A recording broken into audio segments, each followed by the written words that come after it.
my eyes. Guys, isn't it tedious and time consuming to keep an eye on price movements of your favorite stocks? Okay, relax. Cucumber के अलावा एक और solution है हमारे पास. Introducing Price Alerts. Our Price Alerts feature on Kotak Neo ensures to never miss a beat while tracking a particular stock. In this video, we will show you how to set a price alert on Kotak Neo app. Alerts can be set on price, quantity and Greeks. सबसे पहले, let's set alerts on last traded price. You can set alerts for stock by clicking on alert icon on script detail page.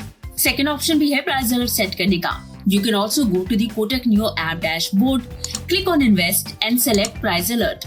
Once you land on alerts homepage, click on plus tab and choose your stock.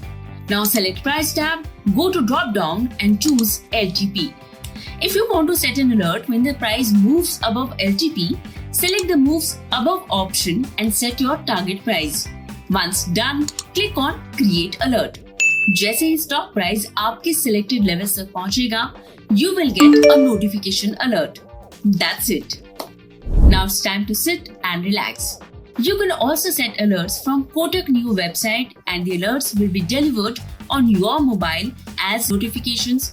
So do check your mobile notification settings to make sure you receive notifications from Kotak Neo app. Check out the description box to know more. You can also drop your queries in the comment section if you want to know more about this feature. Thanks for watching this video. Investments in securities market are subject to market risks. Read all the related documents carefully before investing.